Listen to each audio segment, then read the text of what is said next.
오늘 우리에게 주시는 하나님 말씀은 누가복음 23장 33절부터 35절까지 석절 말씀인데요. 우리 함께 한 목소리로 읽어보겠습니다. 시작.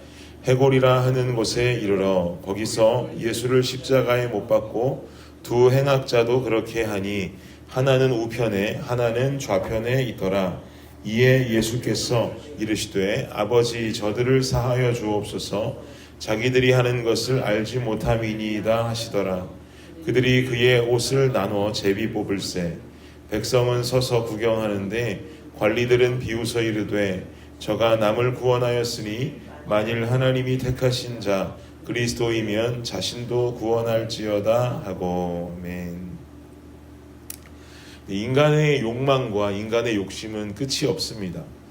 가져도 무언가를 더 가지고 싶고 그 가지고 싶은 갈증은 우리가 살아가는 동안 그 갈증은 해소가 되지 않는 것 같습니다. 100만 원을 벌고 살 때는 100만 원에 100만 원만 더 벌어서 200만 원을 벌면 저축도 하고 풍족하게 살게 될 것 같다라고 생각하지만 막상 200만 원을 벌면 200만 원에 맞는 인생을 살게 되기 때문에 씀씀이는 그만큼 커지는 것이고, 또 100만 원만 더 벌어서 저축도 하고 풍족하게 살기 원하는 것, 이것이 이루어지지 않을 때가 많음을 우리는 느끼게 됩니다. 그러다 보면 또 어떤 마음이 드냐면 100만 원만 더 벌어서 300만 원을 벌면 저축도 하고 아껴 살고 풍족한 삶을 살겠지 하지만 또 인간은 그만큼을 더 벌면 그만큼에 맞춘 인생을 살게 되고 역시나 그 이전의 삶과 똑같은 삶을 살면서 더 큰 욕심, 더 큰 욕망을 가지고 살아가게 되는 것을 발견하게 됩니다. 요즘 인플루언서라고 하죠. SNS 팔로워가 많은 사람들을 우리는 온라인상에서 인플루언서라고 부르는데, 이런 사람들의 SNS에는 광고가 붙게 됩니다. 예를 들어서 인플루언서가 자신의 SNS에 광고로 들어온 가전제품을 사용하면서 그것을 영상으로 찍어서 장점을 알려줍니다. 그리고 구매할 수 있는 루트를 딱 공개하면 그 사람을 팔로우하는 사람들은 그 물건이 필요가 없음에도 불구하고 뭔가에 홀린 듯 이 사람이 가지고 있으니 나도 가지고 싶다는 생각에 그 물건을 덜컥 구매하게 되죠. 대면해 본 적도 없고 이름 한번 불러본 적도 없는 사람이 사용하는 그 제품이 좋아 보이면 나도 그 제품이 손에 들려 있어야 직성이 풀리는 것이 보통 인간들의 마음입니다. 생각해보면 인간의 욕망이라고 하는 것은 지극히 절대적이지 않습니다. 내가 가지고 싶고 내가 필요한 것을 갖기 위해서 끝없이 욕심을 부리기보다는 그 욕망은 절대적이 아니라 상대적인 것이어서 누군가와 인생을 비교하게 될 때 그가 가지고 있으면 나도 가져야만 할 것 같고 나도 그보다 뒤지기 싫어서 챙겨야 하는 것들이 점점 생성되는 것이죠. 그러니까 절대적인 마음으로 이게 필요하다, 이것이 가져야 한다라고 하는 나의 주관적 생각에 의해서 욕망이 생기는 것이 아니라 누군가가 가지고 있는 것을 나도 탐하게 되고 누군가가 가지고 있는 그 인생이 나도 부럽다 보니 상대적인 마음으로 욕망과 욕심이 더욱 커지는 것이 사실입니다. 그러니 인간의 욕망은 끝이 있을 수가 없는 것이죠. 왜냐하면 우리는 인생을 살면서 끝없이 나보다 나은 조건의 사람들을 계속해서 만나게 될 것이기 때문입니다. 그래서 우리는 늘 무언가를 믿는 사람들로서 하나님 앞에 구하며 살게 됩니다. 그러나 우리는 이 안에서 반드시 진리를 깨달아야 합니다. 깨달아야 할 진리는 무엇이냐면 나의 욕망을 채우기 위해서 하나님을 사용하는 것이 아니라 하나님의 나라를 세우기 위해서 내가 사용되는 것이 바로 우리 존재의 목적이라고 하는 것이죠. 우리는 이것을 거듭하며 기억하고 잊지 말아야 합니다. 그러니 하나님의 관심은 당신 나라를 위해서 내가 사용될 그릇이 되고 나라고 하는 존재가 당신 나라를 위해서 사용할 수 있는 조건과 환경을 만드시고 허락하는 데에 있는 것입니다. 그러니 때로는 우리의 기도가 헛된 것을 구하는 헛된 시간에 사용될 수도 있다라고 하는 경각심을 우리는 늘 가지고 살아야 할 것입니다. 오늘 본문을 보십시오. 33절을 보니까 우리 한번 다시 읽겠습니다. 시작.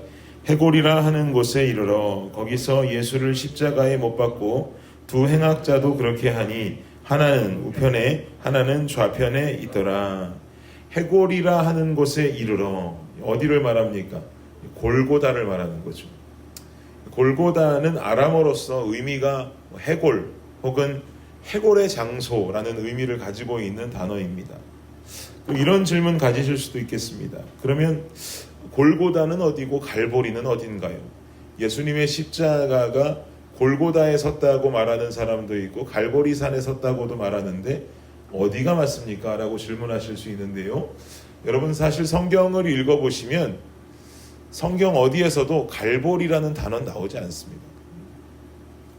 우리가 흔히 찬양할 때 갈보리 산 위에 십자가 섰으니 주가 고난을 당한 표라, 이 찬양 우리가 고난주간이나 부활절 되면 찬양을 많이 부르게 되는데 이 찬송가를 많이 불러서 그렇지 실상 갈보리라는 단어는 성경에 등장하는 단어는 아닙니다. 그럼 갈보리는 뭐냐? 골고다라고 하는 단어가 라틴어식으로 해석되면 그 단어를 라틴어식으로 해석된 것을 영어로 발음하게 되고 그 영어를 한국어로 음력하면서 발음하게 되다 보니까 칼버리라고 하는 그 영어식으로 되는 그 단어를 우리는 그냥 갈보리다라고 발음하게 되는 거죠. 결국은 골고다라는 것이나 갈보리라는 것이나 똑같다는 말입니다. 골고다의 라틴어식, 영어식, 한국어식으로 변화되는 것이 바로 갈보리인 것입니다. 이 해골이라 불리우는 골고다에 예수님의 십자가가 서게 됩니다. 예수님의 십자가만 있는 것이 아니라 두 명의 행악자, 즉 흉악범들도 함께 이 처형을 당하고 있습니다. 34절을 보십시오. 함께 읽겠습니다. 시작. 이에 예수께서 이르시되 아버지 저들을 사하여 주옵소서, 자기들이 하는 것을 알지 못함이니이다 하시더라. 그들이 그의 옷을 나눠 제비 뽑을세. 예수님은 십자가에 달려서 숨을 거두실 때까지도 백성들의 죄를 사하여 달라고 아버지 하나님께 간구하십니다. 자기들이 하는 죄악을 알지 못합니다 라고 하면서 그들의 용서를 하나님께 구합니다. 그러나 예수님의 이런 호소는 아랑곳하지도 않고 예수님 달리신 십자가 아래에서는 참 이해할 수 없는 해프닝이 벌어지고 있죠. 그 십자가 아래에서 로마 군사들이 제비를 뽑아서 예수님의 옷을 나눠 갖고 있습니다. 예수님은 사랑하는 아들과 딸들을 위해서, 자녀들을 위해서 목숨을 내어주셨습니다. 사실 우리의 삶 속에 목숨 내어주신 주님, 그 예수님의 생명이라면 그것이면 충분하죠. 이 세상 천지에 누가 과연 날 위해서 목숨을 바치고 생명을 줄 자가 있겠습니까? 그러니 예수님 십자가 하나면, 예수님 주신 그 목숨 하나면 우리는 우리의 인생을 주님께 드리고 주님 나라를 위해서 살 만한 분명한 가치가 있는 줄을 믿습니다.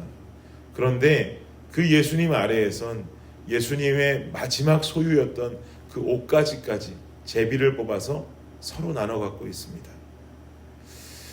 오늘 이 옷가지를 나누어 갖는 사람들의 모습 속에서 저는 추악한 제 모습을 동시에 발견하게 됩니다.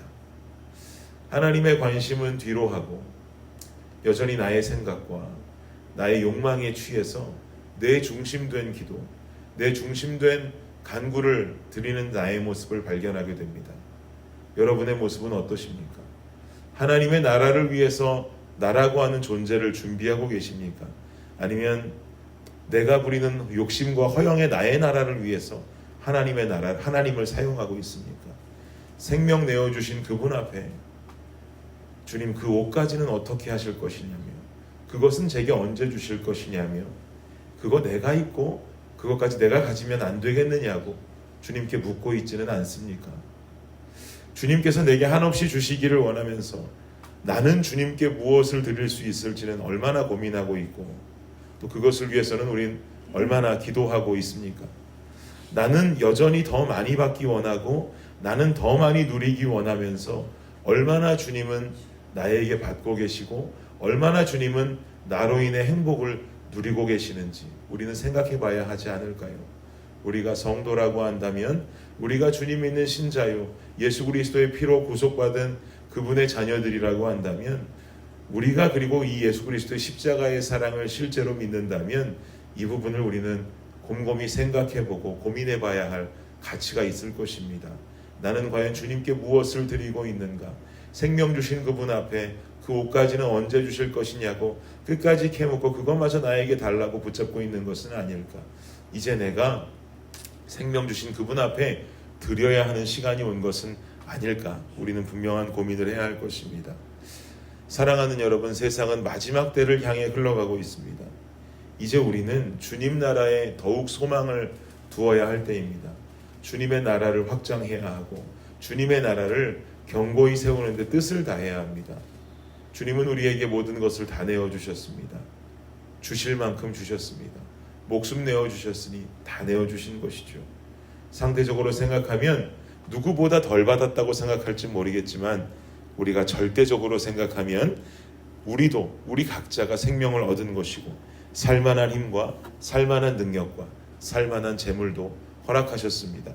주님 앞에선 그 누구도 더 나은 것이 없습니다. 그저 모두 다 똑같이 죽을 죄인들 뿐이었습니다. 그리고 복음을 믿으면 모두 다 똑같이 천국에 들어갈 구원 얻은 백성들일 뿐입니다. 그러니 주님 다시 오실 때까지 더욱 주를 위해 살고 주를 위해 죽으며 하나님의 나라와 그 나라를 위한 아름답고 멋진 나를 만들어서 이 세상 속에서 빛이 나는 성도의 모습으로 살아갈 수 있는, 그리고 또 끝까지 받는 것만 원하는 것이 아니라 주님께 나의 삶을 드리고 나의 것을 드릴 수 있는 블레싱 성도님들의 삶이 되시기를, 또 제 삶이 되기를 예수님의 이름으로 축복합니다. 기도하겠습니다. 주님께서는 우리에게 모든 것을 다 주셨습니다. 모든 것을 다 허락하셨습니다.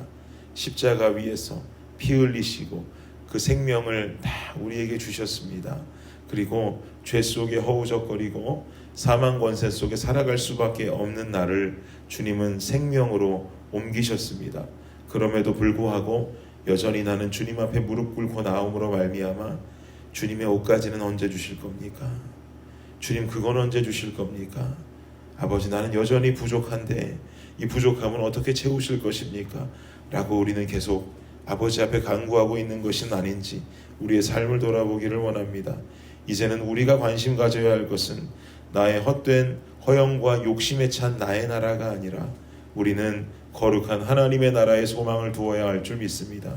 그 하나님의 나라를 향해서 나는 어떻게 준비되어져야 하고 나는 어떤 사람이 되어져야 할지, 나는 어떤 환경을 가지고 있어야 할지 하나님 그곳에 소망 두게 하여 주옵소서. 나의 나라 뒤에 아무것도 없는 인생이 아니라 결국은 나의 인생 그 끝에는 하나님의 나라가 있는 비전과 소망이 있는 모든 블레싱 성도님들의 삶이 되게 하여 주옵소서. 그리하여서 준비된 자, 또한 주님 앞에 나의 삶을 드리는 자의 모습으로 결단하며 살아갈 수 있는 우리 모두가 되게 하여 주옵소서. 감사합니다. 예수님의 이름으로 기도드립니다. 아멘.